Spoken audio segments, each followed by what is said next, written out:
Um, okay. And there we got somebody that joined us. Look at that.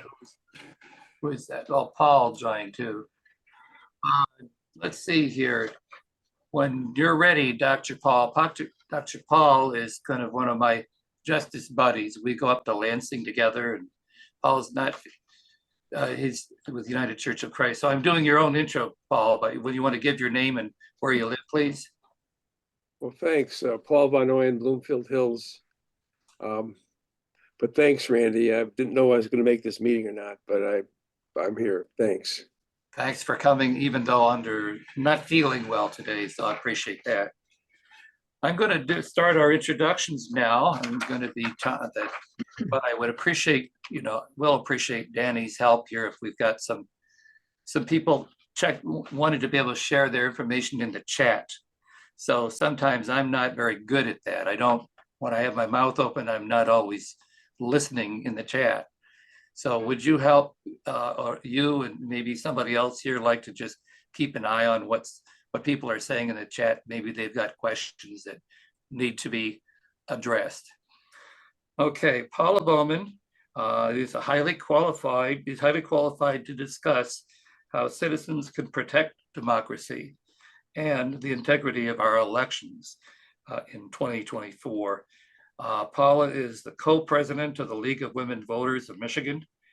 She's been the president of the League for the past 3 years and has been a League of Women Voters member in Wayne County for nearly 40 years.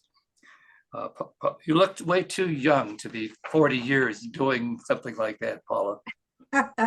Paula serves on the board of directors of Promote the Vote, a group that was successful in getting Prop 2 voting rights on the ballot in 2022 election. So she's going to provide a little background on how the challenges of protecting democracy and how we citizens could help protect election integrity at our local level. So without further talk from me, Paula, you're on. Well, hi, everybody. Thanks so much for having me. And so nice to see some familiar faces. I know Lynn and Mary Jo from plenty of meetings, and it sounds, when I investigated a little bit about the Great Panthers, that our missions are very similar. So it's nice to be among friends. I'm reluctant to hear that I'm highly qualified because this is definitely my nonprofit work. My work during my working career, the job that brought home money to support myself and my husband and my family, had nothing to do with voting rights, but it did allow me to practice my nonprofit passion in my non-working hours for many years. I had a very willing employer in Ann Arbor who tolerated me doing a lot of social justice and voting rights work, and let me use the copier for all kinds of things in my working career. That's when everybody was meeting in person and sending out handouts. So if any of you know Ann Arbor, you know it's a pretty progressive community, and I worked for a boss that was right on target with my values. So I've been doing it for a while, but I've only been retired for about 5 years, and then I just got sucked into it even more. So here we are. Wanted to share my screen. Let me see if I can pull it up. I'm going to just. I'm seeing it fine. Okay. Are you seeing that? I'm seeing it. Yeah. Great. Okay, this is our topic for today. And Danny, if you can help me with any questions in the chat, just pipe in and we'll tackle them as we go along, okay? Okay, first I wanted to tell you a little bit about the League of Women Voters. Some of you know this already, but our quick 4-minute mission statement is empowering voters and defending democracy. And that really does demonstrate that we have both a C3 and a C4, one that is all about education and another that is about advocacy. One of our biggest tenets is that we are nonpartisan. We never support or oppose any candidate or political party. This is really hard in this current political environment, but we do our best to stay the course because we want the participation of people from all parties. So it's important that we remember that in everything we do. We encourage the active participation in government. After all, that's what democracy is, right? The more people to participate, the stronger the democracy. And the advocacy part is that we do work to increase understanding of public policy issues. You occasionally see our name attached to a item or legislation that we are supporting or opposing. So that's the advocacy part of our mission. We have a National League of Women Voters in Washington, D.C., a State League of Women Voters with an office in Lansing, though truth be told, most of us work off-site, and 33 local leagues all across Michigan, including some very robust leagues in the Upper Peninsula. League of Women Voters of Michigan is 105 years old this year. So we've been doing this for a while. We kind of know the temperature of voters, and we have some credibility because of that 105 years. We have approximately 3,000 members statewide. All of our members, including me, are volunteers. We have one part-time staff person at the office and a project manager who helps us, but the vast majority in all of our members are volunteers. And we earn money by our member dues, and the irony of being volunteer and having to pay dues doesn't escape us, but that's how committed we all are to our mission. We also get some grants. Much of our money comes from the National League of Women Voters, who is a major fundraiser. They devote much more of their time to fundraising than we do, and that money kind of filters down to the state leagues. As I mentioned, we have two arms to the league, advocacy and education. And if you know nothing about the league, you may have seen some of our works with our print voter guide, our online voter guide, which is called Vote 411. I dare say that most of you in this audience would remember what 411 means. Danny, maybe not you, but 411, of course, is the number we used to all call for information. It's a little bit old-fashioned now when we think about it, but I think it's the branding prevents us from changing it at this point. But we also have a lot of local and state candidate forums. The National League used to host the presidential debates, but we got out of that in the late 60s, early 70s, mostly because the political parties started dictating what we could and could not do, the questions we could and could not ask. So we said, nope, that's not how we roll. So we pulled out, and frankly, the debates have been a mess ever since, we think. We also host a lot of voter registration events, and we speak out a lot on election-related issues. We also have positions on everything from climate change to immigration to prison reform, but election-related issues are the thing that so many people know the league for.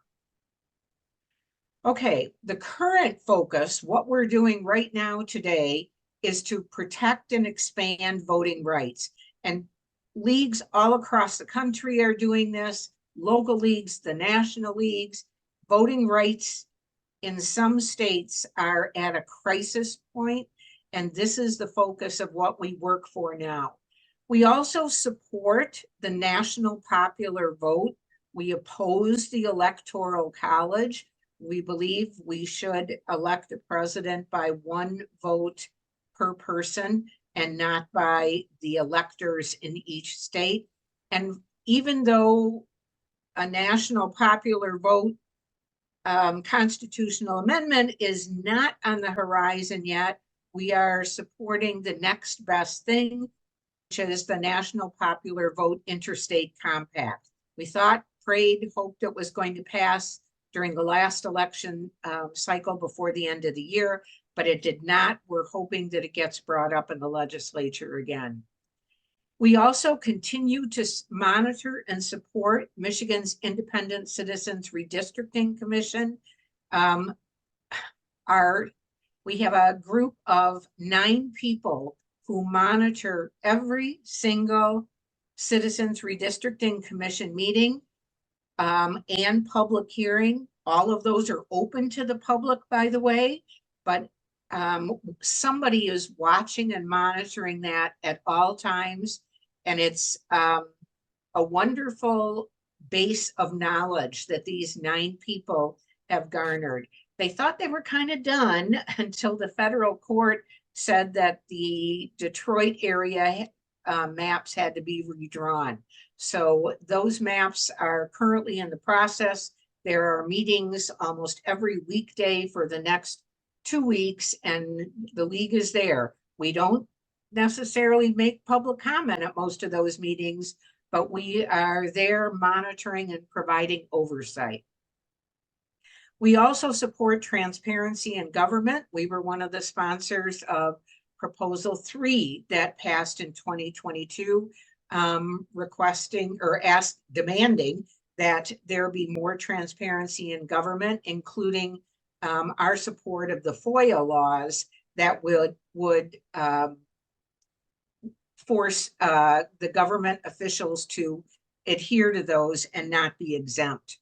Voter education is a huge thing, and everything we do, whether it's a voter guide, a candidate forum, or even things like this, is for that goal, to educate more voters. We believe that the more voters that are educated and have confidence in their vote, the more will participate in voting and therefore the democracy. And also getting out the vote. Getting out the vote is tough. We have plenty of people registered, but we just can't get them to the polls. And that's a huge job of not just the League of Women Voters, I'm sure your group, and also our other pro-democracy partners. So it's top of mind, but we know that sometimes that is the biggest challenge. So I'm going to give you today 7 things that I think will help protect democracy at the polls. And the first thing is knowing what Michigan's new voting rights are.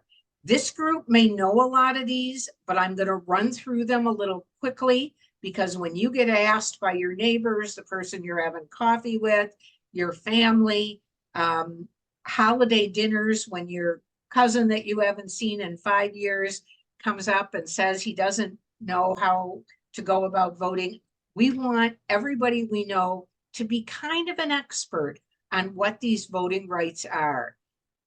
Happily, 23 pro-election, pro-voter bills passed between July 1st and November 7th of last year. That was an amazing feat. Most of these reverted back to the Proposal 2 in 2022 that passed. When a proposal passes, and in this case, it became a constitutional amendment, unfortunately, that doesn't solve all the problems. What then has to happen is that legislation has to pass, because Michigan has so many different election venues that we have to all be on the same page. So you can't just say early voting for 9 days. You have to indicate in law how that's going to work so that everybody has the same standards. Besides being pro-voter and making these laws more accessible to voters, They also improved election security and protected election workers from intimidation and harassment. I think most of us who follow the news have the vision of the pounding on the glass at the Huntington Place in the 2020 election or 2022 election, and no, 2020 election embedded in our brains. So we're not going to tolerate that again. Election workers should not feel that they are at risk for their lives because they agree to be public servants. I'm going to run through some of these new voting laws quickly, just so you can have a handle on what some of them mean. From starting with our February 27th presidential primary, the 3 elections going forward, and this, I should say, does not include the 2 special elections for the districts in Westland and Wayne and Warren. This is just for the statewide elections. There is going to be 9 days of early voting in all communities. This is now a constitutional amendment. This is a law. Clerks have to do this whether they like it or not. I see that a lot of you are there from Oakland, here from Oakland County. In Oakland County, early voting is being handled at a couple of key places. If you live in Wayne County, it's all over the map. Detroit is having their own and has several early voting sites.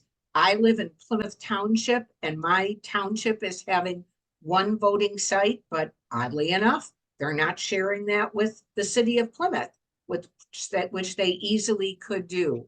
There was a lot of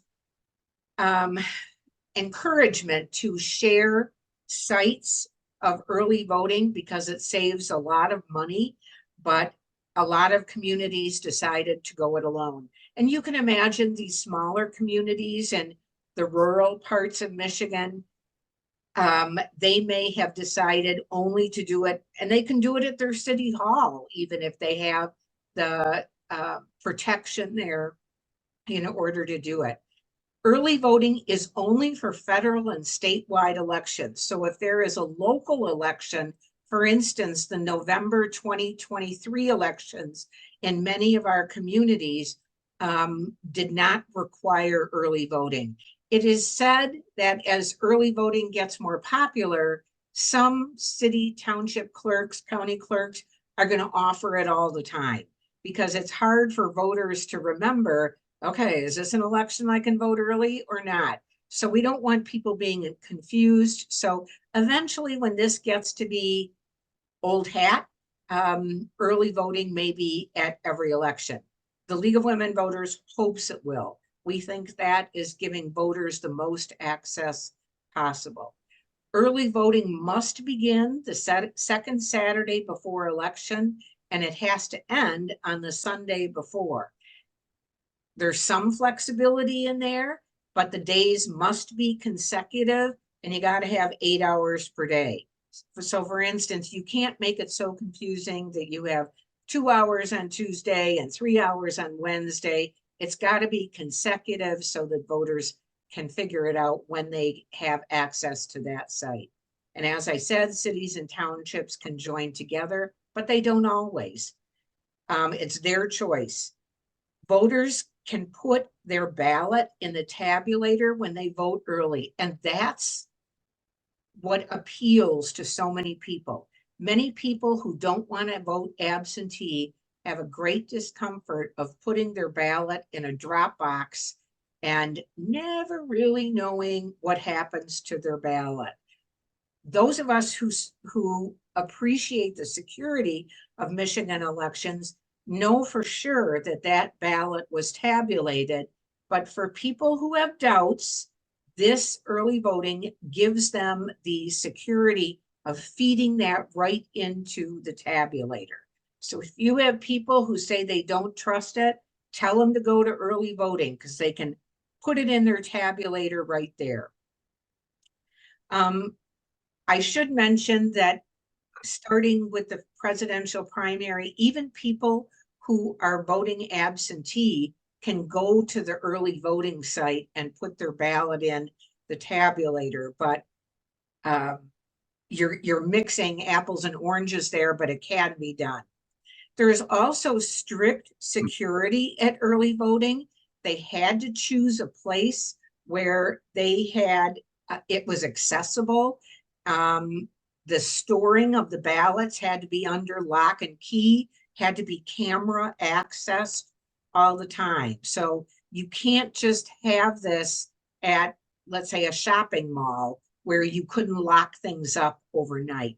It had to be accessed. The clerk has to have the key. All kinds of security measures are in place. I recently visited the Livonia city clerk, and she was showing us the cages that are under padlock, where all the ballots will be stored during early voting. And it was pretty impressive. As I said, they're cages, so they're transparent. So anybody who wants to see that can just go to the early voting site and see where those ballots are stored. There's also now a permanent absentee ballot list. And the magic of this is, for those of us who've been using absentee ballots, you don't have to fill out an application every time. You can check off that you just want the ballot sent to you regardless. This is designed for voters who always get their ballots at the same location. So if you're a snowbird and going to Florida and sometimes voting from Florida, or if you're a college student, you travel a lot during voting time, you may want to continue the application process so you can always tell them what address to send it to. And the clerks for when this permanent absentee ballot application is made are identifying the signature on that permanent absentee ballot request or the application via a signature verification program. And it goes all the way back to the driver's license signature. You stay on the permanent absentee ballot list unless you move or you submit written notice that you don't want your name on the list because you're moving around too much, or you just don't trust it anymore, or you're no longer eligible to vote. So if they get a notice that you're in prison, you're off the list. Or if you move within Michigan and you don't update your voting address, that's would be how the clerk would know that you moved. But if you don't do that, it's hard for them to know. So the ballot is still going to get sent to your address that is on the list. So if you live in Livonia and you move to Farmington, you're still on a permanent absentee ballot list and you never changed your address with the clerk, your ballot is still going to go to Livonia. Ballots cannot be forwarded. So if you're not at that address, it immediately gets sent back to the clerk, and the clerk knows that you are no longer at that address. But they don't know where it should be sent to Farmington because they don't know what your address is there. And also, if you don't vote for 6 consecutive years, this is especially true for really older people who they can presume passed away. Could I ask a question? This is Paul Von Oyen, about the absentee ballots, to make clear. If you get an absentee ballot, you said you could bring it in on voting day, but can you bring it in on any of the early voting days and put it into the tabulator? Because that's one thing that people with absentee ballots don't have that opportunity. Put it in the tabulator, see it's gone in. And is it not true that if you screw up your ballot, when you put in the tabulator, that it gives you a chance it spits it out? Is it true that you could then get a new ballot and do it properly? Okay, 2 questions there. Yes, you can bring your absentee ballot in and feed it through the tabulator at any early voting site in your community. So if you live in Livonia, you got to put it in a Livonia early voting site. You still have to go through the line, and they're going to check, and they're going to say, oh, you have your absentee ballot, and you hold it up, and they say, yep. And they do some magic in their computers, and they say, go ahead, you can put it in the tabulator. So yes, you can do that. If you, there's actually a third question in there. If you, well, if you put it into the tabulator and you screwed it up because you voted twice, or for instance, in the August primary, you voted for too many people, it will spit it out and it will say invalid ballot.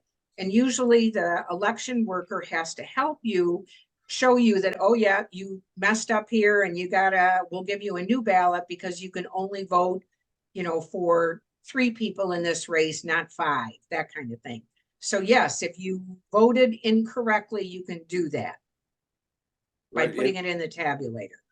and I like to use an absentee ballot because then I have plenty of time to not only check all the candidates, but especially if there are ballot proposals, you have time to look them up if you weren't totally educated about it before. That's absolutely right. And in August, which is going to be a very big ballot, and you can you can choose a Democratic candidate for one race and a Republican candidate for another race, it can get very confusing. So yeah, that's a good way to double check, put it in the tabulator. If it takes it, you know that your check marks are okay and your vote counts. I'm going to ask people on this call to kind of hold their questions toward the end so that we can get through, because our friend from League of Women Voters has really 40 minutes, and then we have 20 minutes for Q&A. So we need to just honor that. Okay, I'll be a little more speedy here too. There are also in the new laws some absentee voting improvements. Good news, postage is now paid by the government for the absentee ballot returns if you want to put it in the mail. Frankly, the League of Women Voters urges you not to put them in the mail. We suggest you bring it to an early voting site or put it into a drop box. There's now going to be a ballot tracking system, and many places have this already, where if you put your ballot in a drop box and go on to Michigan migov.vote, you can find out that it was accepted by the township. But as Paul mentioned, it's not put in the tabulator if you put it in a drop box, so you never really know for sure whether it can be counted. Yeah, I won't get into that, but Paul, you figured it out that if you go to early voting, you have a better chance of knowing whether your ballot's going to be counted. There's also more drop boxes available. However, you can only use the one for your community. You can't put a Livonia ballot in a Redford drop box. Sometimes the clerks are nice enough, in fact, a lot of times, where they trade them off, but you can imagine the difficulty if somebody is traveling and they vote in Bay City, but they come down here for a, skiing vacation, and that's kind of stupid, isn't it? For a warmer vacation, and they put it in a Plymouth Dropbox, it's going to be a problem. Sometimes the clerks will drive them over, they usually don't mail them, but they drive them over. But it's not good practice to do that. The drop boxes have to be accessible and convenient. They've got to be on camera, and they've got to be available 40 days before election up until 8 p.m. on election day. Drop boxes are secure. They're designed by the state. You can't just put a, mailbox or a brown bag there. It's got to be authorized by the state with specific locks and security. Okay, so those are the basic voting rights. The next thing that you can do is work at the polls. This is a big year for poll worker recruitment. If you want to work at the polls, you can work in any community. It doesn't have to be your home community. And as you would expect, sometimes home communities have plenty of poll workers, but the next community over may be really looking for people, especially urban areas like Detroit, Grand Rapids, Flint, where there are a lot more precincts. If you want to sign up to be a poll worker, we suggest you go to this site here, and it will ask you, what communities are you interested in? Working at the polls on election day is the best tutorial for how Michigan elections work. You'll never see a better class in how they work, and you will see all the security measures that Michigan poll workers are required to take, starting with an oath that is taken before the polls open by all the poll workers. The bonus, you get paid, so you can actually earn money for this. We're really in a position now where we're trying to encourage young people to work the polls, because anyone over the age of 16 can work.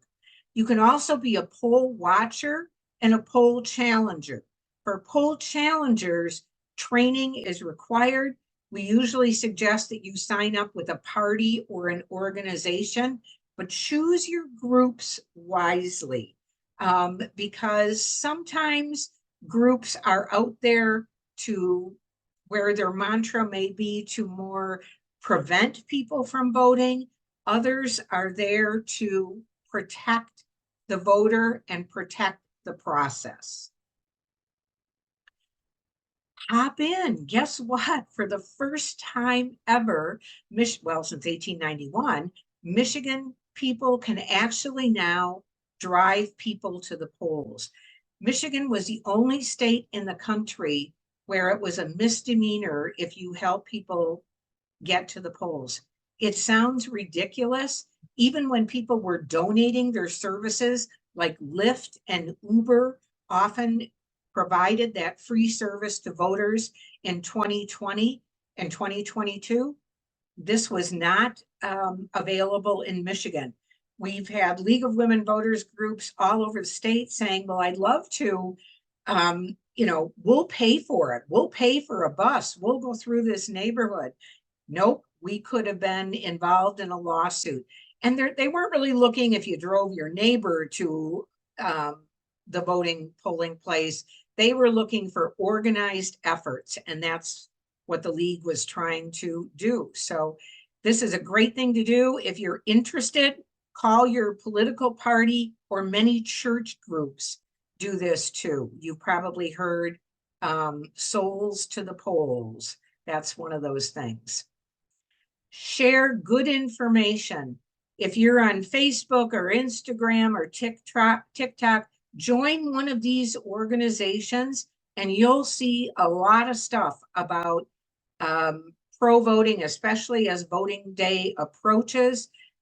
There's a lot of good information. A lot of times you'll see the same thing on a League of Women Voters site as an NAACP site or Promote the Vote Michigan. We share a lot of the same graphics, but it's a great way to share the good information about what's coming out. We ask that you never engage with those sharing bad information. This is a no-win situation. Stop the buck with you. Stop sharing it. You're not going to change anybody's mind on social media. Write a letter. Local papers, if you have one still, are the best way to try to convince people that maybe their elections are secure. We should have trust in our clerks. And when you're talking about, say, the Dearborn clerk or the Oakland County clerk, it resonates more with people than when you're talking about just the Secretary of State in Michigan. So if you can make those local references, that's a help. Make sure your facts are right. There is a lot of good information on these 4 sites that I've listed here. MichiganVoting.org is a site that is sponsored by League of Women Voters of Michigan and Promote the Vote, and and ACLU. It is the best source of information. Even though we love the Michigan Gov SOS elections, sometimes MichiganVoting.org has the most up-to-date information. So write a letter, check your facts, or call your clerk up and say, hey, I want to write this letter. Can you just confirm that I'm putting the right factual information there? be able to defend the security of Michigan elections. Michigan has passed some laws that make our elections some of the most secure in the country. The big thing that you got to remember is that polling sites are not connected to the internet. Tell people, if they're concerned about this, they can go to a polling place as an observer. They can say, okay, where's the internet hookup? There isn't one. The laptops that all poll workers use have a pre-installed program in there, so we can look up the Michigan voter file and see everybody who's registered, but they're not connected to the internet. In fact, if you work a polling place, you get a list that morning and say, okay, your laptop was updated at 10 o'clock the night before, but here's some new updates. These new people have voted absentee. We received their ballot. So when you're checking to see if they came in and they're trying to vote twice, be cautious that they've already voted. Michigan has both a computerized counting system and a paper ballot. It's a wonderful way to double check when we have a recount. You remember a couple years ago, there was a recount in Michigan and the paper ballots were counted. Voters must sign an application at the polls. And if they're not who they say they are, if they're not living where they are, if they're not over 18, felony charges can be brought against them. There was a felony charge brought against a Canton father a few years ago, or mother it might have been, because they forged their daughter's signature on an absentee ballot. It's against the law to do that. And there is signature verification software that is in the process of being developed that is even more technically correct. You may get a notice from your township or city clerk that your signature, let's say on your absentee ballot application, doesn't match what they have, which might be your driver's license from when you applied at 16, if you've lived in Michigan all that time. But if it doesn't match, you may be asked to go in and update it. And every county has a bipartisan canvassing board, which has a clear duty to certify elections based on the records cast.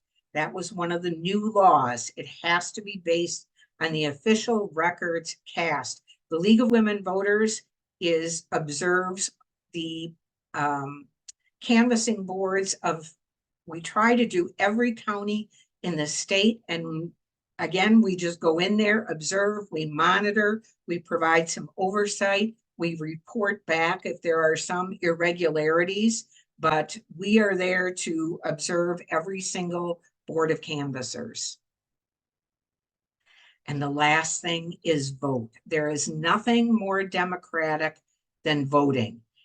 We want you all to embrace the privilege that we have in this country of participation in your local county and state governments. Convince your friends and family to vote, shame them into voting, mention the items that will affect them. If you have a college student who says my vote doesn't matter, talk to them about student loan debt. Talk to them about reproductive rights and see if the way things are going in the country, is that the way they want it to go? And mention some candidates who are supporting or opposing their positions. If you're talking to a senior citizen, talk about Social Security. Social Security is one of the talking points of every single national candidate now and for years past, because they know seniors vote and they know that that's a top item on their list. Local elections matter. The first and only election I never voted in, which was when I was very young. I had no kids. It was a school millage election. And I said, oh, geez, my vote won't matter. To my utter horror, when it was reported the next day, it came back as a tied vote. I just felt like everybody was looking at me, and the shame I felt was palpable. So I vote in every single election, and I hope you do too. And primary elections matter. The presidential primary, little iffy, but the August primary is so important, especially for communities that have populations that are overwhelmingly in one party, because whoever gets elected in the primary may be a shoo-in for the general election in November. Here's a recap of those items that we talked about. And now I'm happy to take questions. I will share this PowerPoint with you later, with Randy later, and he's welcome to share it around for all of that information. Any questions? I've not been looking at the chat, Danny, so if you see anything, let me know. Go ahead.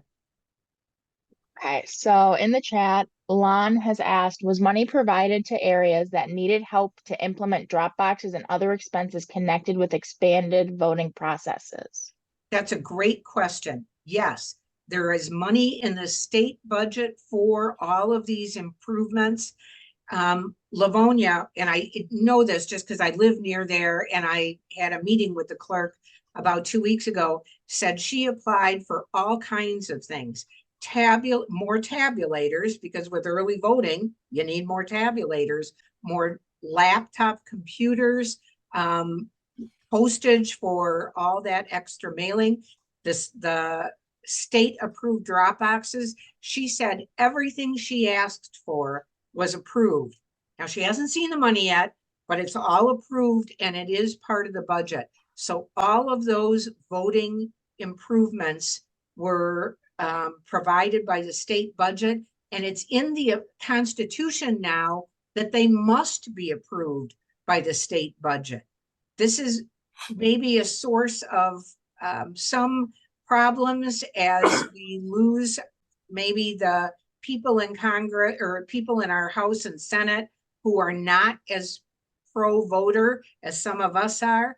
But for now, it's in the Constitution that must be supported by the state. We have Okay, some and then more Rich- questions for Paula. There's one more in the chat if you would like me to read that one. Sure. Rich has asked, what organizations spend the most money on GOTV? Which ones are the most effective? Boy, that's a good question. I might call on Mary Jo to help me there, but I would say there's a lot of the urban groups that we work with. One of them I know is Detroit Power, where the Get Out the Vote is a big on their list. APIA Vote, which is Asian Pacific Islanders groups, have a big GoTV voting organization, but also the political parties. You know, the league, can't even say their names here because we're nonpartisan, but all three political parties are supportive of getting people out to vote. And we support that too as league members. The more participation there is in democracy, the stronger our democracy is. I want to quickly make a confession here to you and the rest of the people. My last email where I was encouraging people to show up or attend this meeting, I had used the term MAGA, where I said there's people from the MAGA far right that are attempting to undermine our elections.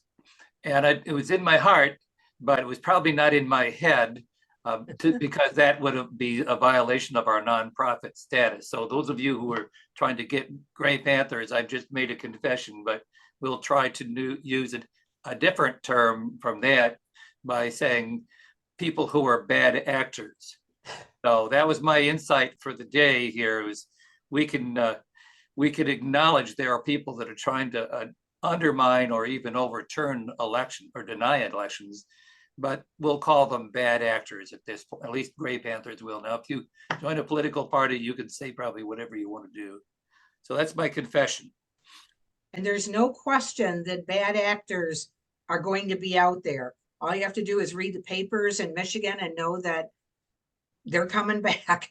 I happen to sit on both a statewide and a national task force regarding election protection, the possibility of sabotaging elections and how to handle that.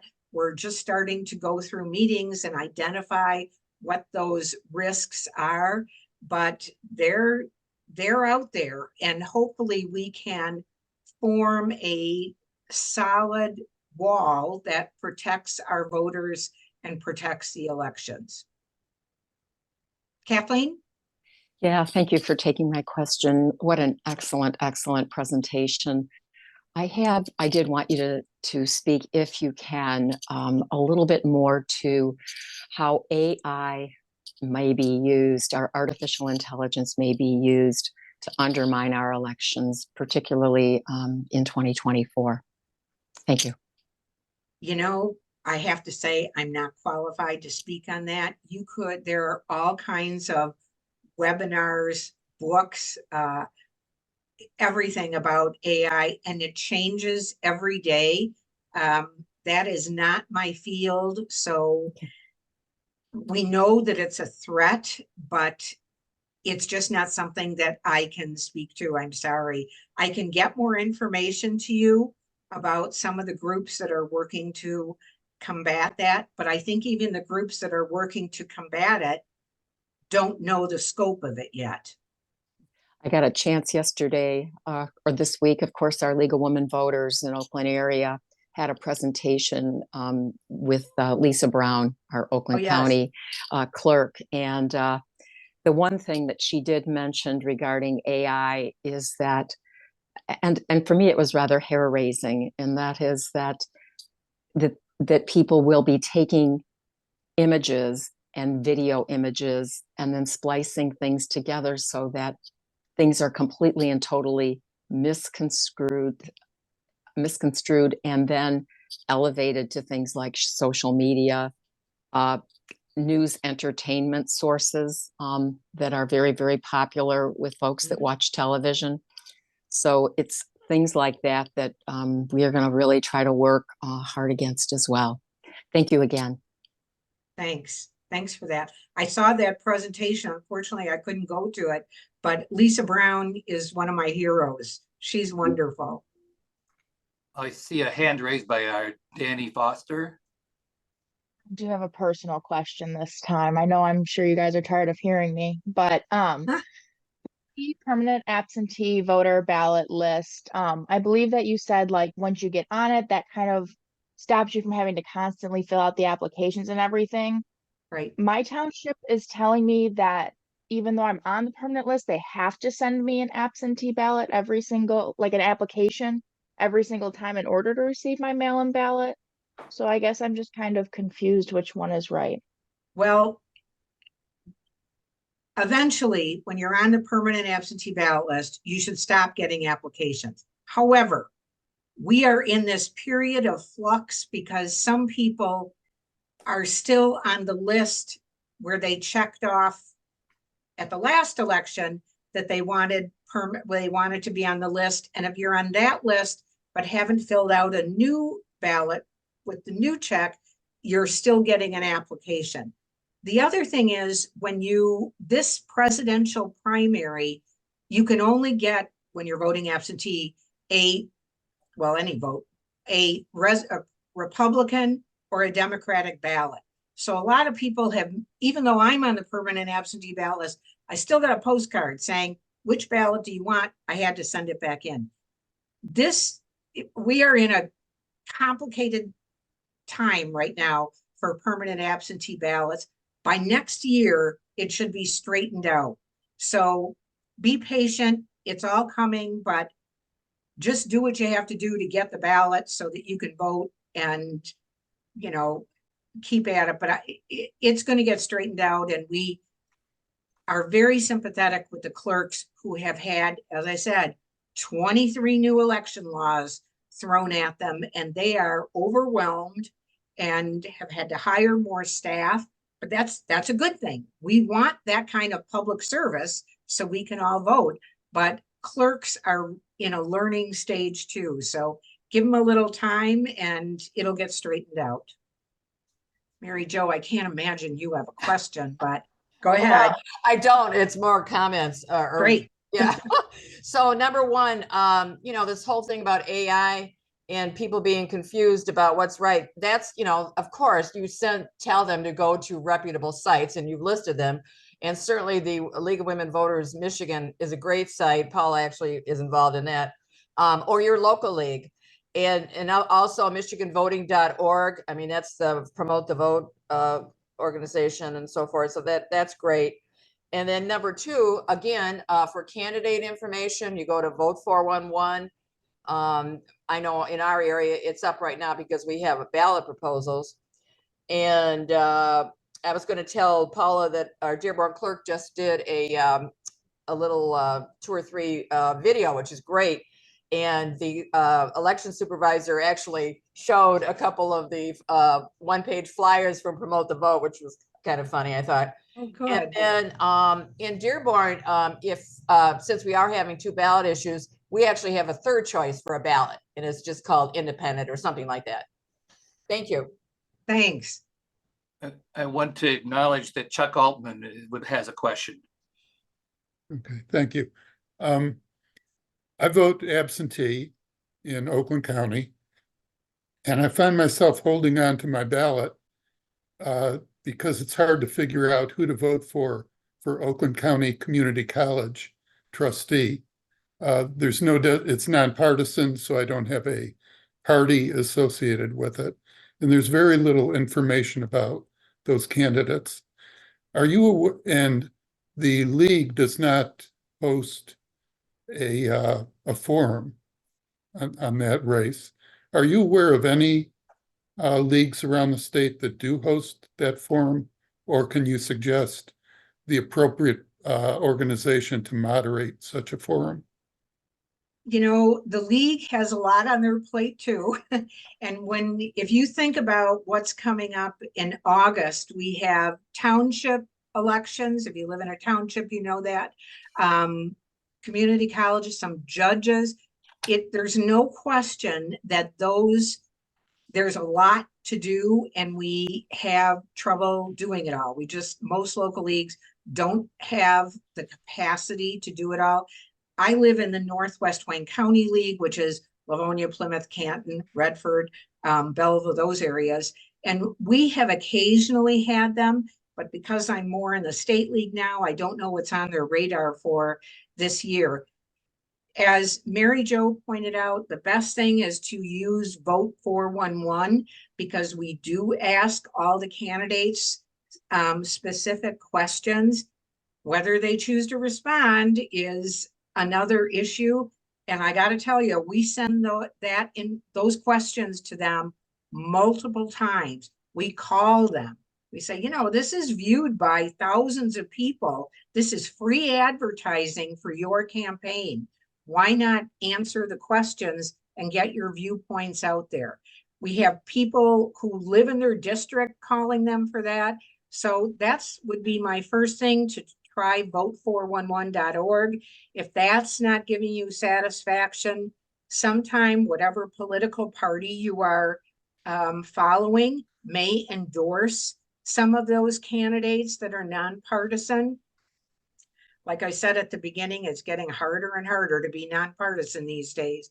But, if you align yourselves with the values of a certain party, you may want to take their recommendation for that. But I agree, community college trustees are tough, as well as judges, and even city clerks and the city council people are supposed to be nonpartisan. But you need to go to the sources where you think can offer you some guidance.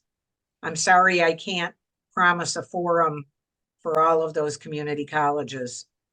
Yeah, thank you. Appreciate it.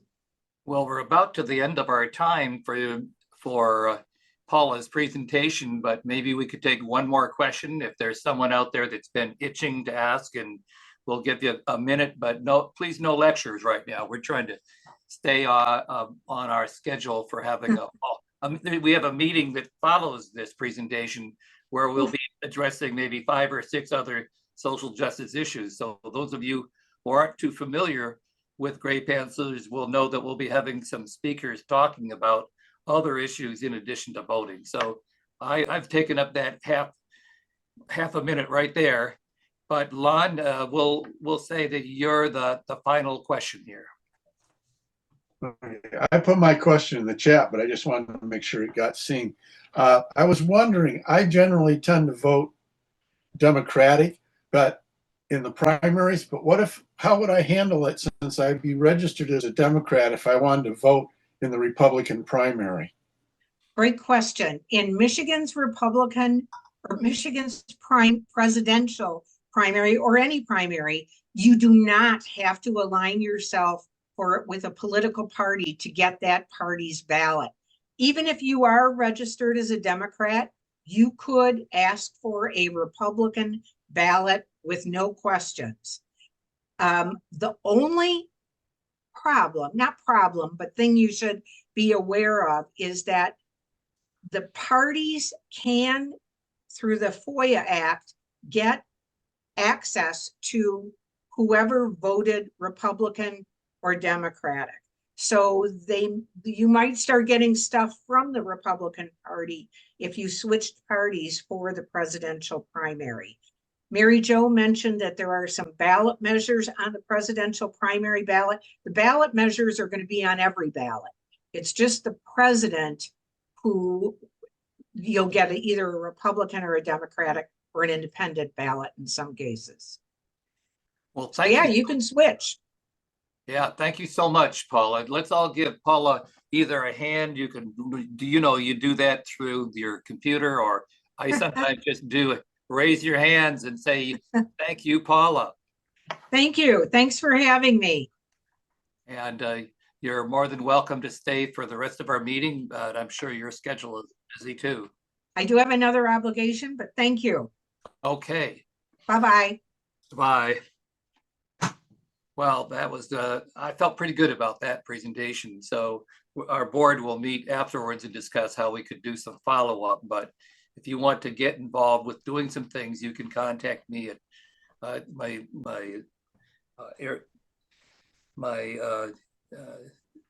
phone number is 248-224-5572. Now we're going to have, during our general public meeting, and again, I invite the rest of you to stay on to hear about this. We'll be hearing from Fred Miller, who's with the Sierra Club, talking about some of the environmental priorities that are happening. We'll be having information about the new bipartisan child tax credit and some kind of update on voting rights legislation from myself, and also a presentation by Reverend Rich Peacock about the war in Gaza. So other than that, it's a pretty slow meeting. We just have a few things to share, but these are like in the form of 2 or 3 minute announcements and calls to action. So please stay on. I will just say that and I'll start out by reporting on the National Council of Gray Panther Networks has been meeting since 2015. And I happen to be the chair of that group, where we have people from probably about 10 other communities or states throughout the country. So just sent out a notice here yesterday for a meeting we're having on Monday. So it's pretty fresh on my mind. But we will be also looking at the John Lewis Voting Rights Act. So that's an act that's been out there that hasn't gotten passed, even though it says some really basic rights. We'll be talking about that.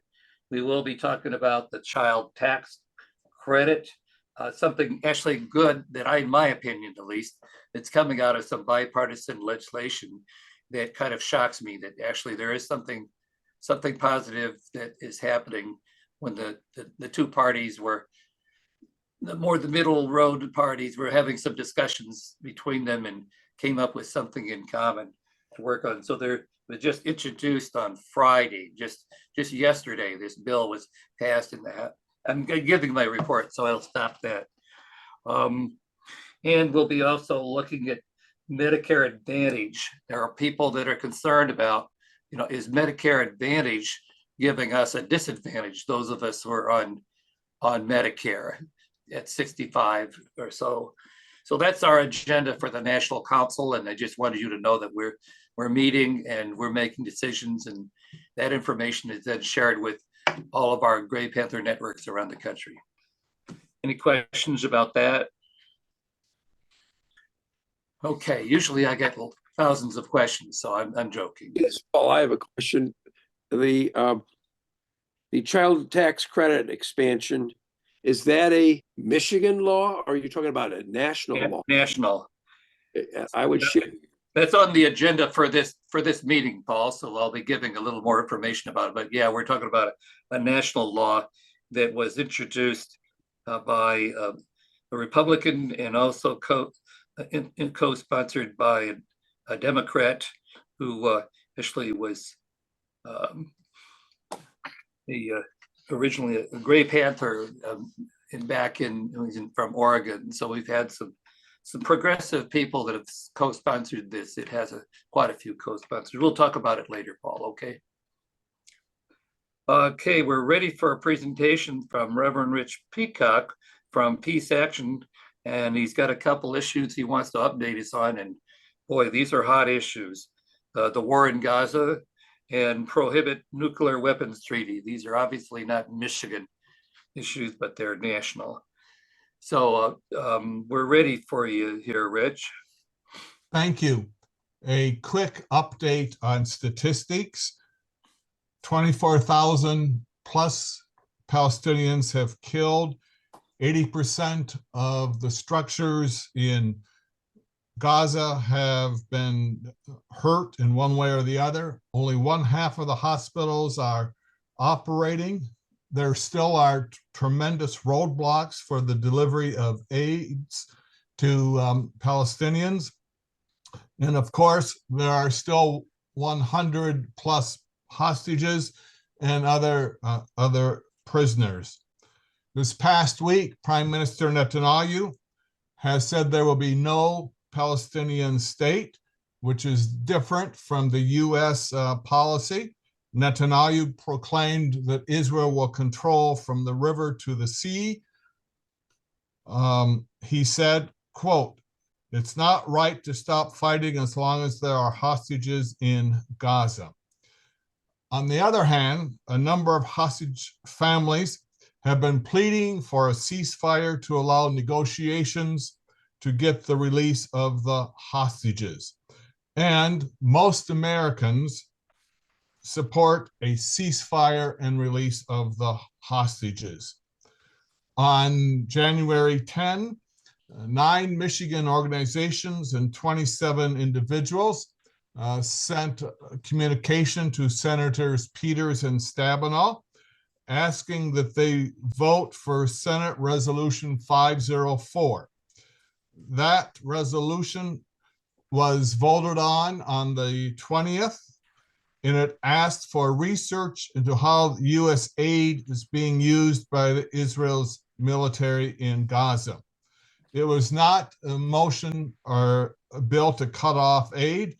It was only asking for a report in terms of transparency and accountability.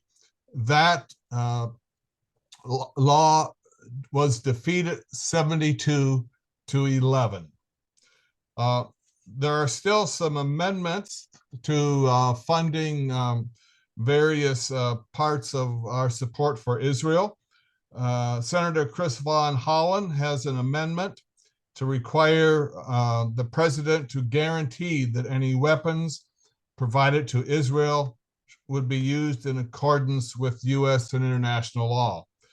That amendment has 18 co-sponsors, and what seems to be happening in Congress is the beginning of a debate of how the U.S. should or should not be supporting Israel. Peace Action of Michigan is one of the organizations that believes we need a ceasefire and release of the hostages. And what we are trying to do is to keep up the pressure on our senators to get a ceasefire. We cannot just relax our communications. We have to keep it going. So that's Gaza in brief. My second part is an invitation to join us tomorrow, Sunday, from 2 to 4 o'clock to celebrate the 3rd anniversary of the Treaty and the Prohibition of Nuclear Weapons. It took effect in 2021, and now 70 countries have ratified the treaty. None of the 9 nuclear armed countries have signed it, but that's what we are working on. We're working on getting our senators and representatives to embrace the treaty and the prohibition of nuclear weapons. So come tomorrow, 2 o'clock at the Ferndale First United Methodist Church, 22331 Woodward, south of 9 Mile on the west side. We will vigil outside, weather permitting, for about half an hour, and then we'll go back inside to discuss the treaty, discuss how we can support it, and most importantly, to write letters to our senators and representatives. We will have stamps, envelopes, pieces of paper, everything you need. So on behalf of Peace Action of Michigan, Michigan Stop the Nuclear Bombs campaign in Kimberger, and the Women's International League for Peace and Freedom, Laura Dewey, I invite you to join us 2 o'clock tomorrow in Ferndale. That's the updates.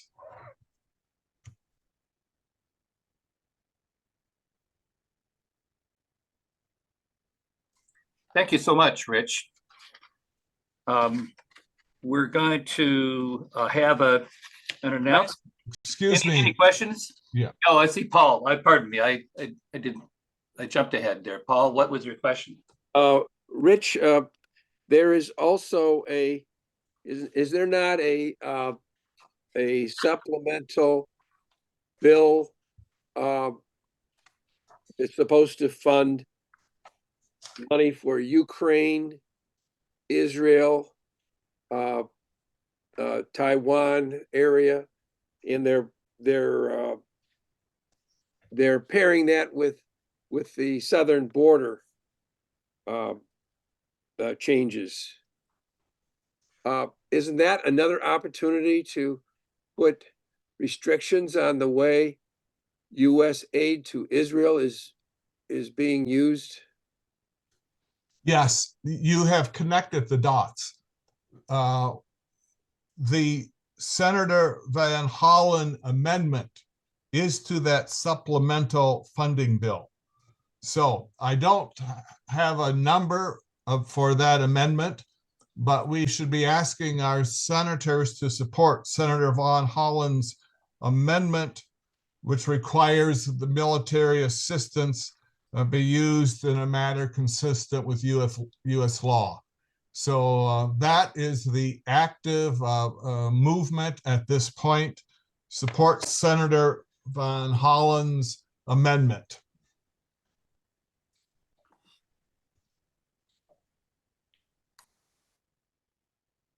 Thank you.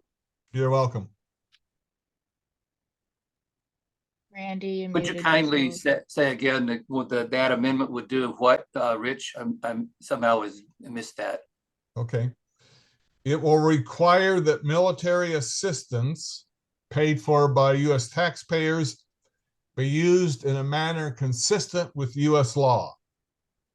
Okay. Follow the law, right? Okay. Yeah. All right. So that amendment, even though the earlier amendment was defeated, this amendment is still valid and still they're hunting for co-sponsors.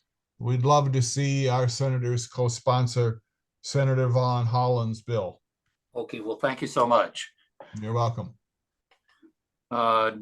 If there are no further questions, we've got kind of an announcement from our treasurer here named Dave Ivers. And we have some issues coming up here with membership. And so, Dave, you want to tell us what's happening and how we can kind of deal with this? And I do have a information here to share about our address if you were going to become a member through the US mail through a check. Well, our financial condition is very solvent.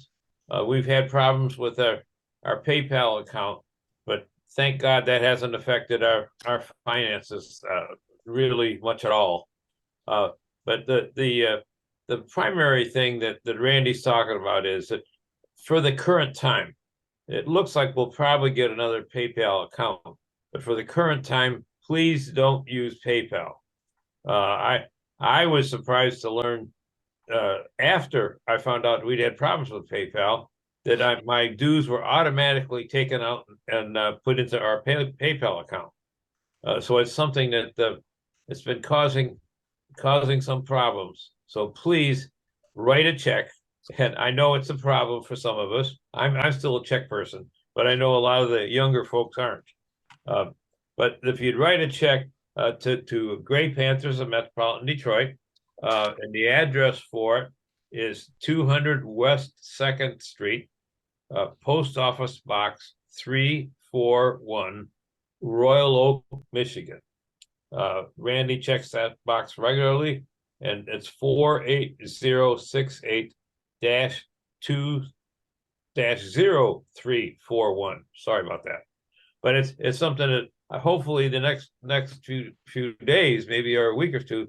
Well, actually, I'm leaving for Cuba tomorrow, so it'll be a week before I'm back.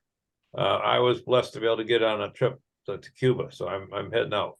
But the reality is that it'll be fixed very well, but very soon. But please, in the interim, don't send anything to PayPal. Dave, Yes. Kathleen, could you just repeat that address for everyone again, please? Thank you. I sure can. It's Gray Panthers, Metropolitan Detroit, and the address is 200 West 2nd Street, excuse me. In Detroit at 2nd Avenue, 200 West 2nd Street, and it's Post Office Box 341, Royal Oak, Michigan. And the zip is 48068-0341. I'll Sorry just mention, Dave, that I put that address in the chat. So those of you who don't have a pencil handy, you can take a look at the chat and find your pencil, and then you'll get that address. But it's time for us to renew our membership, and we think we got a good thing going here, but we have to have a good thing going because other people are made commitments to help us move forward, and dues are really only about $30 for one person, and so it's not that expensive, but we would appreciate you signing up. And I see Kathleen's hand up. And Danny. Okay, Danny, you were first. I don't see the address in the chat. You might want to make sure you send it to everyone and not a private message to somebody. Okay, I guess it did go to Kathleen. Oh my goodness. So let's do to message let's see, how do I make this just to go to everyone? There should be two, and then there should be like meeting group chat, and that should get you to send to everybody. So two, and we're going to do here to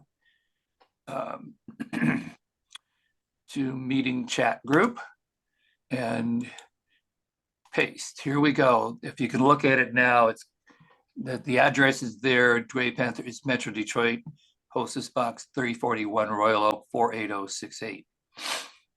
You see it now, do we, Danny? No, I do not see it. There it goes. It was delayed. Oh, I just had to push enter here, Mr. High Tech guy that I am. Okay, so it's there. Just wanted you to know that we're making progress at making sure that the money we receive is secure. So if you, for the time being, send us your membership. We'll send out a notice to people in the larger group until we can get that PayPal. We've been assured that it's going to be corrected, but okay, Danny. I'm just gonna add one more thing in the chat. I'm gonna put a link, and it's to how to unenroll from automatic PayPal, like on their auto pay. So for anyone that might be enrolled in that, hopefully this article will help you. It kind of guides you through how to get off of that automatic payment on PayPal not only for us, but for anything like you might have subscription wise. I found it, and I think that will be helpful to some of you. Okay. That was all. All right. Well, thank you for understanding. We're trying to do the right thing to make sure that everybody's checks are and everybody's money is treated well. We got now a report from Fred Miller from the Sierra Club, and we've been honored that Fred will give part of his Saturday to give this report. But Fred is also going to try to tell about a little of the progress Sierra Club has made over the last year, plus what they're looking forward to in 2024. And geez, he's going to do that in a few minutes' time. So if Fred can do this in a shorter amount of time, I'm going to say, Fred, you're cool. Well, it's going to be a limited report, I'd have to say. But let me just start with this. I think the most significant environmental news is that 2023 was not only a hot year on the planet, not only the hottest year on record since records started, not only likely the hottest year, climate scientists say, in the last 125,000 years, but it was a jump from what we had been seeing in terms of the effects of climate change that shocked many climate scientists. It now is calculated to have reached about, for 1 year at least, close to or at the 1.5 degree above Celsius above the pre-industrial average. That was the target for the highest target for the limit that countries were trying to keep climate change down to of the Paris agreements. It doesn't mean we've necessarily eclipsed those agreements, which the scientists would only find if this continued over a series of years. But there is a raging debate among climate scientists as to whether we are poised to do that and whether this indicates we've reached that stage already, which is somewhat surprising. We in Michigan can be happy, I think, and proud that the state took some significant steps towards climate protection in the clean energy bills that were passed towards the end of the year that set a 2040 limit for cutoff of greenhouse gas emissions, or for the energy sector, at least, of the economy in Michigan, and set some goals, requirements in terms of renewable energy, as well as clean energy movement between now and then, empowered the Public Service Commission to enforce that and to consider equity in doing so. And so was a big step forward. There were a lot of things to criticize about the compromises that were made along the way. We didn't get community solar. The utilities don't want to give up that kind of control.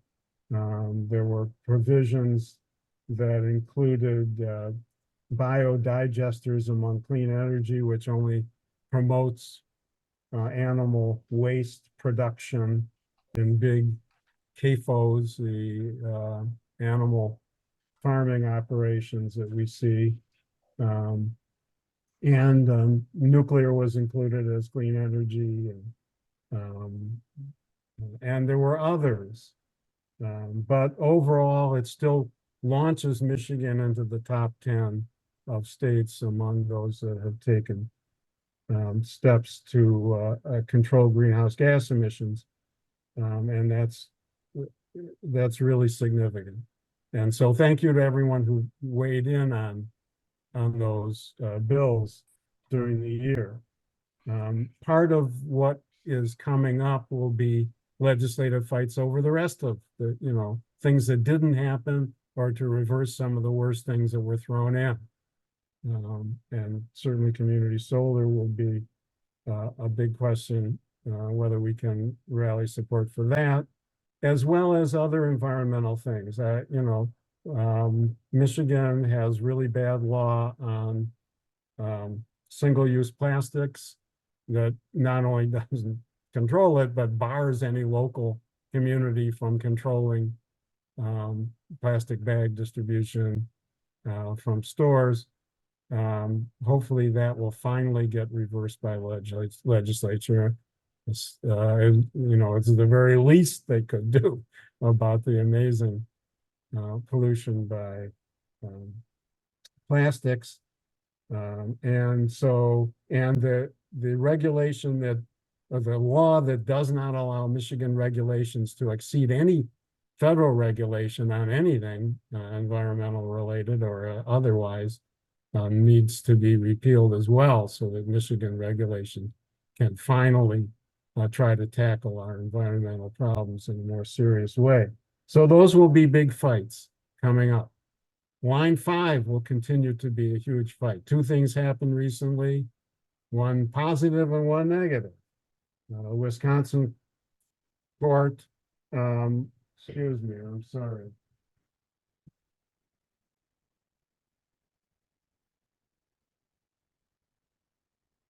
Just had to get rid of that, whatever it was.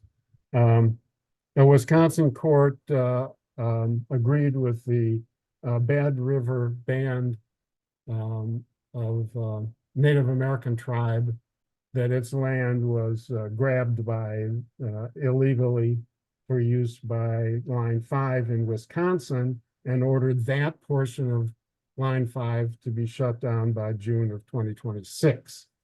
Now that will certainly be appealed, but it would be a big move against Line 5 if that succeeds. However, in Michigan, the big fight was in front of the Michigan Public Service Commission, which approved the tunnel plan for Line 5 that keeps that line alive in the current form between now and when and if a tunnel actually ever gets built. That was opposed by many Native American tribes and all the environmental groups involved, with lots of information about why that's a bad idea and does not protect the Great Lakes. So that will be appealed, or is being appealed, by Native tribes and by environmental groups, but it was hard to see.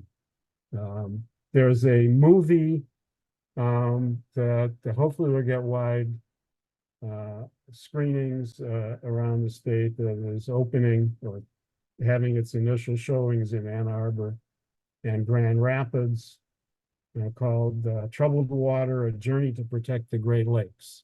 Anyone interested in that? It's happening next Saturday at the State Theater in Ann Arbor.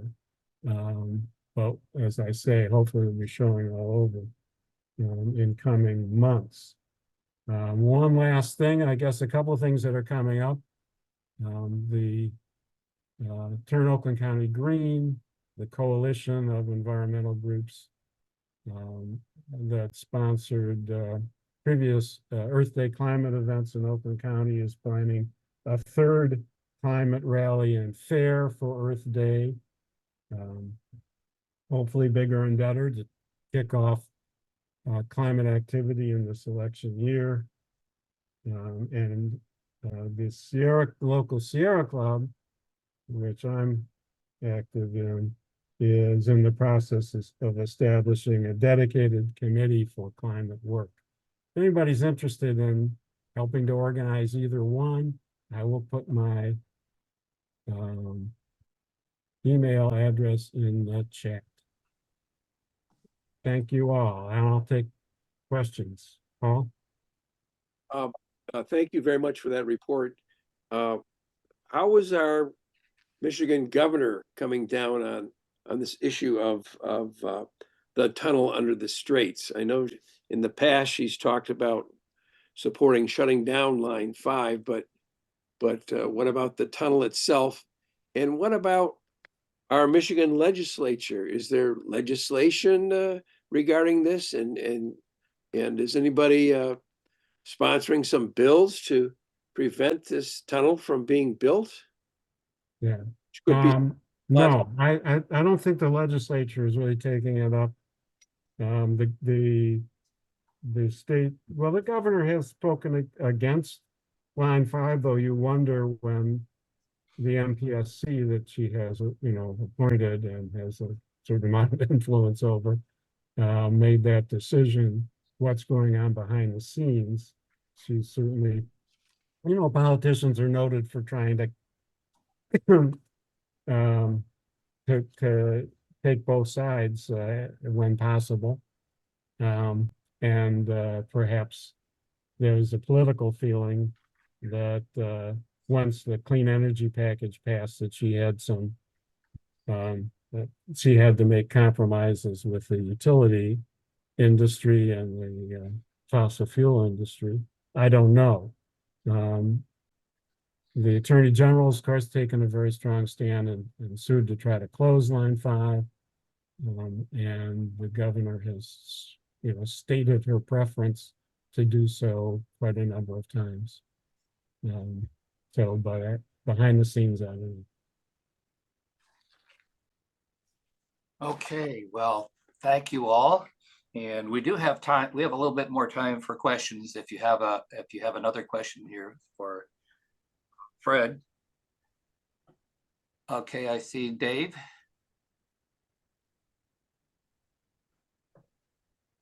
You got to unmute, my friend. I'm sorry. The Environmental Protection Agency is now 50 years old, and it sounds like the Republicans are ready to decimate it. Is there any reality to the fact that in the next year or so it'll be more or less eliminated? Oh, that's certainly not going to happen under the Biden administration. No, there's no. Congress is not going to eliminate the EPA. In fact, the EPA is taking some very important measures on regulation. There are two things that could happen. That one is that the U.S. Supreme Court and this could overturn the Chevron decision in the case that was argued this week, funded by Charles Koch and his Koch network, and other fossil fuel interests. And depending on what the Supreme Court does, it could put a huge barriers in front of environmental regulation and cause litigation attempts to get rid of ones that are already there. And yeah, so that could be devastating. And of course, the Republican Party is dominated by climate denialists or minimalists, or however you want to put it. And so if they take over the federal government, you won't see I don't think you'll see the EPA eliminated. You'll see the effectiveness of the EPA cut to ribbons. Sounds like a pretty important question there. Thank you, Paul. And Dave? Could I've got a comment if I could, and I think it's something that we really got to think about. I generated electricity for a living for the first, and we used pulverized fuel, pulverized coal. But I studied it, and I'm an engineer. The reality is that natural gas is much, much cleaner than either oil or any kind of coal, whether it be bituminous or anthracite or whatever. But the reality is, I think, and I was a negotiator for the union, so compromise is my game. And would we be better served if we said, get rid of coal, get rid of oil, but let's use our natural gas until we can eliminate all fossil fuels? I really, really feel strongly about this. Yeah. Yeah, understandably, and you're right, natural gas is an improvement in the short term. The Yeah. big problem is with how utilities have handled this, and how the natural gas industry is handling it, is that what they have tried to do is build as many new facilities for natural gas production and pipelines and such that put in place infrastructure that's designed to last for many, many decades. And either what happens as a result, yes, it helps in the short term to switch from coal to natural gas, which is what's happened, along with, of course, big jumps in renewables. But if you put it in place in a way that uh, these everyone loses out if you cut them off after 10 or 20 years, financially, that makes it really difficult to complete the transition to zero emissions, to net zero, which is what's required. I mean, the energy industry has to be the first place that happens because everybody else depends on net zero electricity as we move away from direct use of fossil fuels in buildings and industry and cars, and everywhere. And so if the electricity isn't clean, then all of that effort everywhere else isn't going to work. So we have to move it all the way. And so new fossil fuel infrastructure of any sort, I think, is a big problem. Thank you.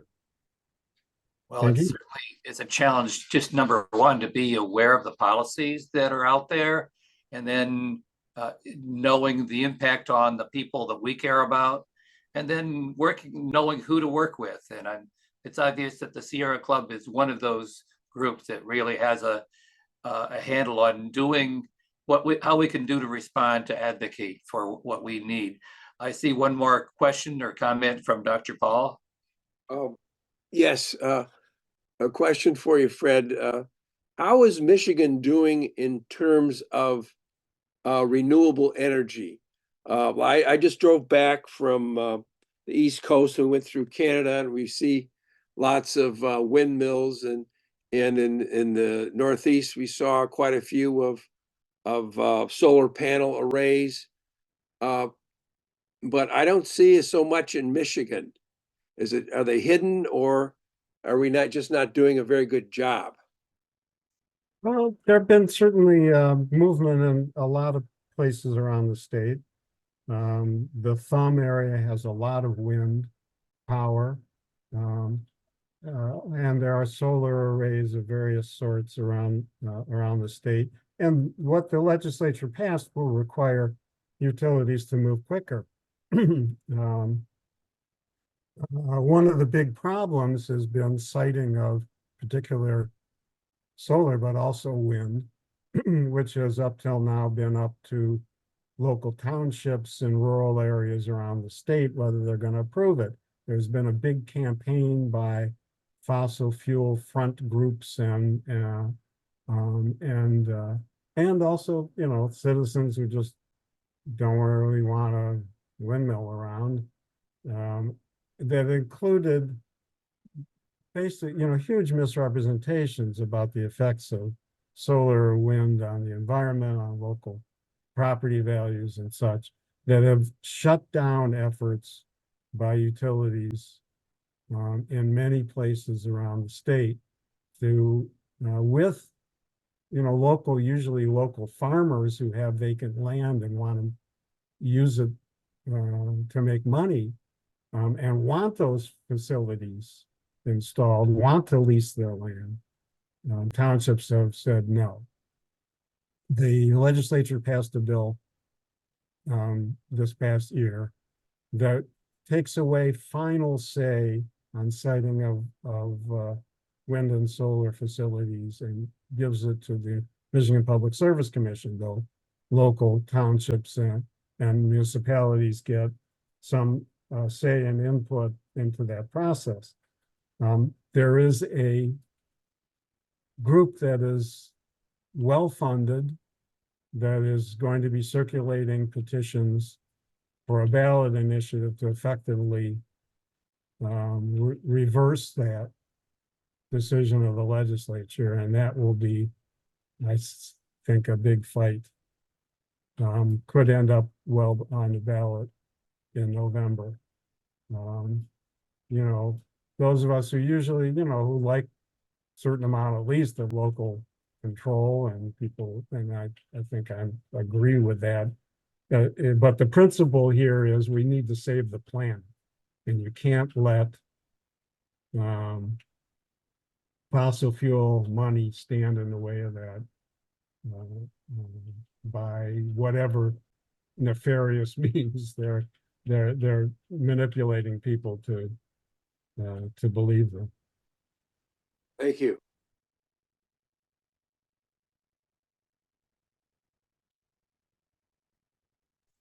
Thank you for that question too, Paul. I'm going to move us ahead to an area that it was just kind of like I discovered this here a few days ago, but it was, you may know that there was during COVID, they had increased a way to help low-income families called the child tax credit. And after COVID, those funding stopped. It was around 2021 when those additional fundings that really lifted a lot of low-income children and their families out of poverty. It was really dramatic.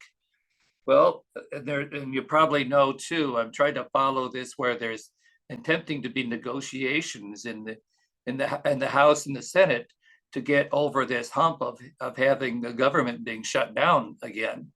Well, one of the things that they actually looks like they are agreed upon would be, and it's still kind of hard for me to believe, but if you think about the R group wanting to have giving tax breaks to people, that's very Republican. But there's an agreement that was passed in the House Ways and Means Committee just yesterday, and there's a person, the chairman of that group. It's a Jason Smith, and he's also negotiated with a person from Oregon, Ron Wyden. And Ron Wyden was this, for whatever it's worth to you, was a Gray Panther leader when he was a young man. And so he's a pretty progressive guy from Oregon. And those two people managed to negotiate to have a bipartisan bill that would increase the funding. It's called HR 7024, HR 7024. And I'll probably we'll be taking a position on it on Monday with our National Gray Panthers. But that bill would give a dramatic increase. It would be giving $78 billion tax break that would be helping children, the families of children who are below or just up to poverty level, to be able to get a child tax credit. So it means direct money in the pockets of low-income families. And now they're urging people to call their senators and their representatives to support this HR 7024, pardon me. And it's called, there's actually two bills that are sort of in tandem with this. One has to do with the child tax credit, and the other one is the Tax Relief for American Families and Workers Act. So they're kind of tie-barred together. But it's pretty easy to see that we would want to be able to give maybe half of that money, I mean, 37 billion, something like that, dollars, to help make low-income families be able to get out of poverty. But there's also the other part that's harder to perhaps get a handle on is when they're talking about how do you give more tax breaks to businesses. And of course, that's a Republican piece, but back in the Trump days, they actually had to increase taxes on certain businesses to make their deal to give huge tax breaks. This was during the Trump era, huge tax breaks for big corporations. So this is kind of like the research behind this is from a group called the Center for Budget and Policy Priorities. So Center for Budget and Policy Priorities had about a 30-page description and analysis of this legislation. And it's a very progressive group, if that gives you some sense of it. That we have progressive people that are thinking this is a good deal for low-income families. Gray Panthers may just support that text. I'm not sure what we're going to do for sure, but we may very well just say we support the child tax credit for this bill number 7024, and we may say that we have still some skepticism about the other part that goes to tax breaks for businesses. But I just felt like this was a bright light in the middle of a dark, gloomy time for trying to get progress. We've been working to get changes to help low-income families for years. So that's my report on it. It would raise about, in terms of families for the child tax credit expansion, it would mean that that families would, for certain families, get up to $2,000 per child in 2025. So if you had 2 children, $4,000 is nothing to sneeze at. But that's something that it is not having support from what I was saying with the far right-wing Republicans that oppose this. But the new Speaker of the House, it seems to be willing to go along with something that's a compromise to be able to get more money in the pockets of low-income people. So I'm just presenting that information to you. Did a fair amount of research on it and learned that there really is, I think I sent, there's an article that just came out yesterday called the U.S. House panel advances 78 billion tax break in strong bipartisan vote. So here's a shining light in the middle of darkness. That's my analysis. So that's the long drawn out description of it. But any questions or comments?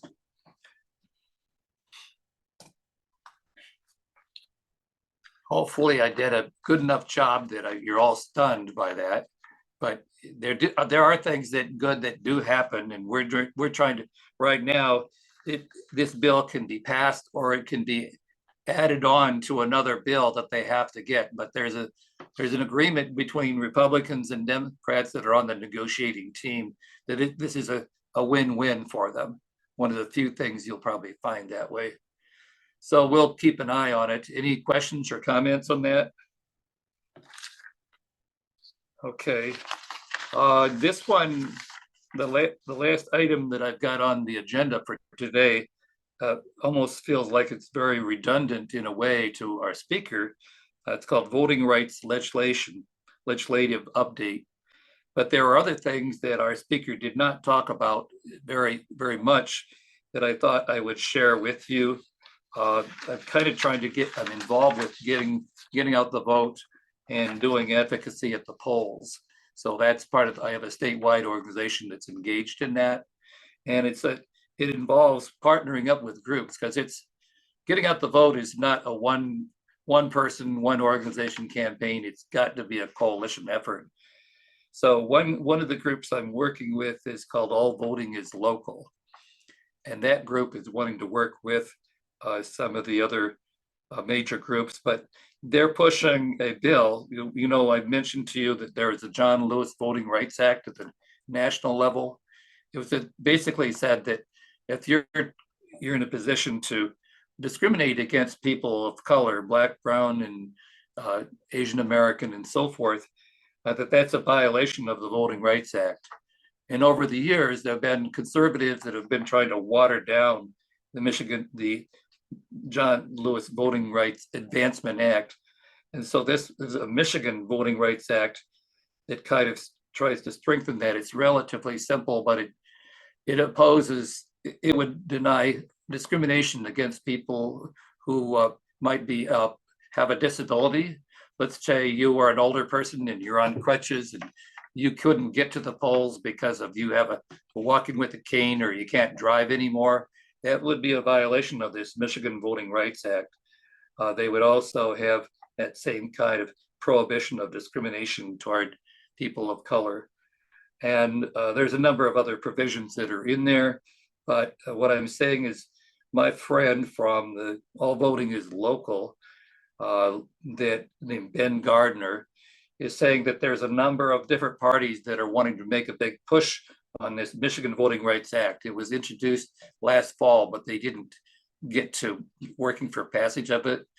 So it's something that we'll be having my other organization and All Voting is Local and one other group may be sponsoring a forum coming up here in the month of March to give people, and I can share information about what that, to get an update on that Michigan Voting Rights Act. That happened to be a bill that we had as a presentation to the Gray Panthers here about last September. So some of you may remember that we did have Ben as a speaker on this topic. So that's one thing that's coming up, is some push by different groups for the Michigan Voting Rights Act. Another bill that got passed last fall that I think has a lot of potential, if our organization believes that younger and older people should be voting, not just older people. We see ourselves as intergenerational, and that's why one of the reasons I'm so happy that Danny is working with us, because she does outreach to students. But in either case, there was a bill that did pass that allows, many of you know this, 16-year-olds to register to vote automatically when they get their driver's license. They can't vote till they're 18, but it's one more way that if you have grandchildren or you know people who are still in high school, know that the new law allows them to be able to get their name on the record to be registered to vote. And it doesn't take, don't go in to apply to register. All they have to do is get their driver's license. So that was a new bill that got passed. I'll just mention one other kind of thing. There's a whole coalition of groups under a group called Michigan Voices. And Michigan Voices is a Black and Brown led group that has a large coalition of groups that are working on get out the vote right here in Michigan. So they have regular meetings. They work with the ACLU. So they'll have meetings that looks at election protection, they call it. They need people to be at the polls to try to say, to show, number one, that there is people who believe in the elections, to offer a sort of form of dignity, that there are people there. So they even are asking for people who have a religious background to become poll worker chaplains, is to offer this religious presence, to offer dignity to people who are voting, but also to recruit volunteers to help with some of the other ways to be a poll challenger or people to be poll watcher. So those are some things that you'll be hearing more about in the coming days. But I just wanted you to know that it's not just it's a whole organized effort to try to build up.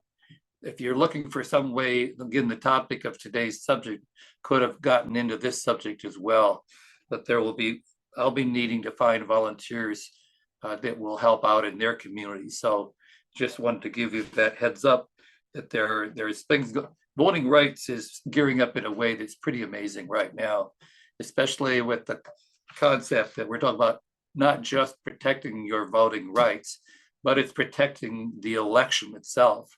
Okay, I see Kaya's hand. And you're muted.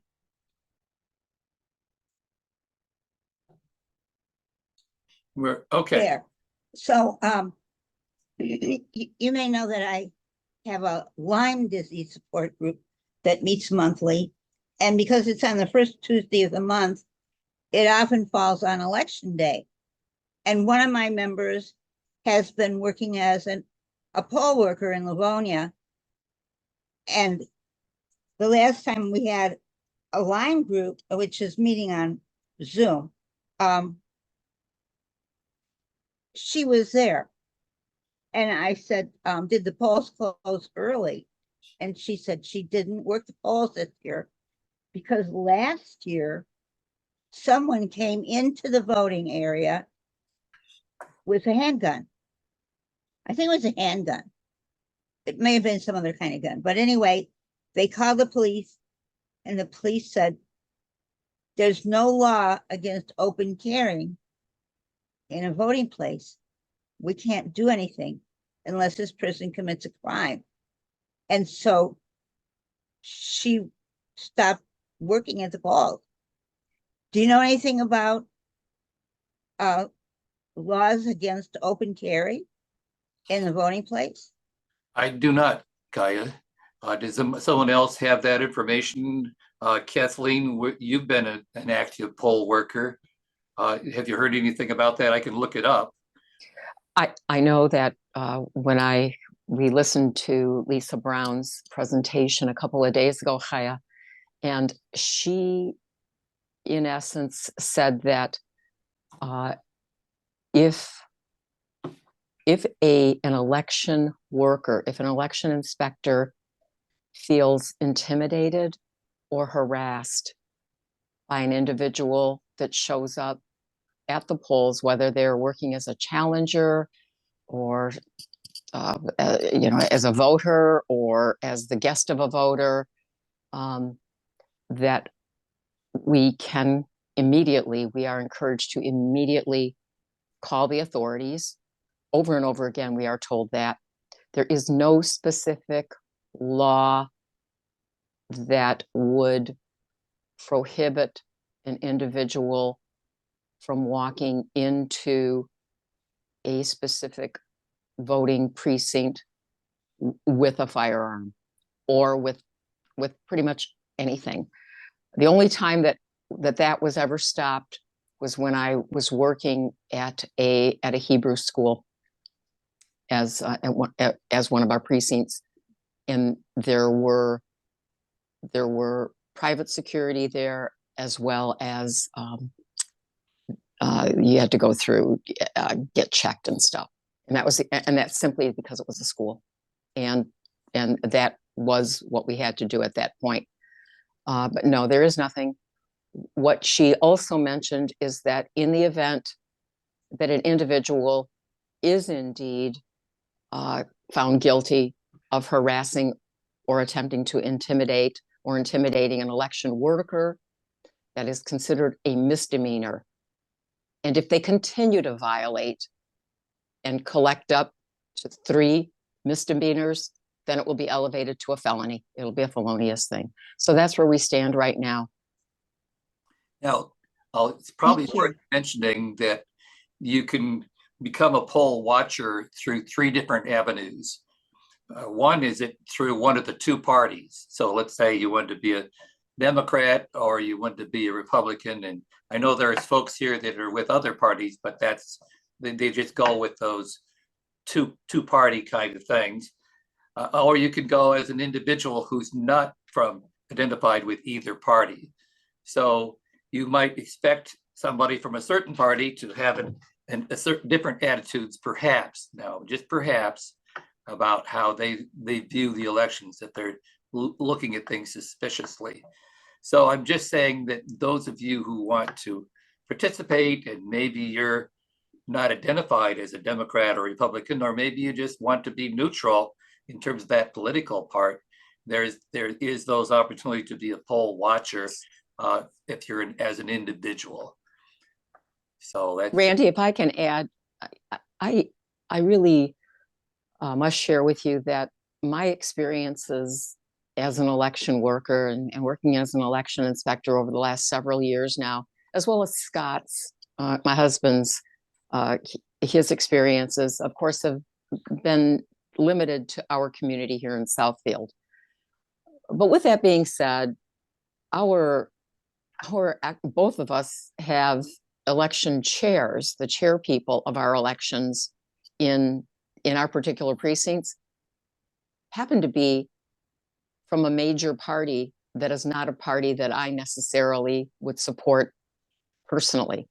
And I must share with you that I wouldn't want to work with anyone else because election security and election transparency is something that in general is very, very important to all of us. I also might add that whenever we regularly have election challengers and other kind of poll watchers. And the biggest problems that we've often had were literally people from the party that we tend to support more than not. And because they want to try to be helpful. And it's like, no, sit down over there. You don't, yeah, no, that kind of thing. So I just want to, I really want to lift that because I do think that there's a lot of fear mongering going out there. And it's primarily from a lot of folks, with the exception of the instance that you elevated, Kaya, that really isn't happening out there in the main. And a lot of it has to do with, as a poll worker or as an election inspector, I ignore these people. And because I have work to do. And you kind of shift it over to that election chair and let them handle it. That's why they're there. That's why they're there. So just want to, because I can't encourage people more, and especially now with all the early voting that we have, we've got 9 extra days of early voting. We really need the help. And it is no longer the kind of 16, 18, 20-hour days that I've had in the past as we waited for absentee ballots to come into our specific precinct after having been emptied out of the boxes and stuff so that we could tabulate them. It's no longer that. You simply kick in an 8-hour day and you're paid pretty darn good money too. And that's now, yeah, it's really a wonderful experience, and you learn so much. And we learn about our laws and how our laws work for us, and we can help reach across the aisle too, to help allay a lot of fears that are falsely being elevated through disinformation and misinformation. And I'll leave it at that. So thank you so much, Kathleen, because it's always good to hear from the person who's been there and done that, you know, in terms of, but the issue of democracy has risen to the top as being a real concern for a lot of different organizations these days. And I share that concern, but we have the opportunity to be a voice of calm and a voice of order, a voice of caring about other people having their chance to vote. And there is a presidential, we don't think about this because we had the Iowa presidential caucuses that just happened, and then there's New Hampshire, but Michigan moved up its date for its time when we're going to have a presidential primary coming up here on the 27th of February. So I kind of wish our speaker had kind of focused on that just a little bit more, but that's a whole nother area where, even though you may have a clear sense in your mind about who you're going to vote for or who you're not going to vote for, it's kind of like practice for trying to make sure that our elections are treated well, because people will kind of measure that presidential primary in Michigan as giving some indications about where the country is going. So there are whole groups of people that are gearing up and saying we need to have support, even if it's not as heavy a voting going on the 27th. So just be alert to that. And then the other thing too is that there is some areas of confusion when there was some basically judges that denied denied that there was going to be the election, the districts in southeastern Michigan, the House and the Senate. They were challenging the lines for that. So there will be, as she mentioned, meetings on a regular basis where people can learn more about what is the change that's going to happen. And so a lot of us who are in the suburbs, our district was drawn to connect up with people in Detroit. In either case, though, it was viewed as kind of it was also a partisan effort to have that happen. So that's another area to follow. And I've been clipping articles and saving about that as well. So that's me just talking now, but do we have any, we kind of just gone over our meeting time. So I'm going to say special thanks to people like Paul and Kaya and who are not on our board, but sort of stayed with us during this whole session. So any last comments that you, especially Paul, you're newer to our group. Any comments you'd like to share about our Gray Panther meeting?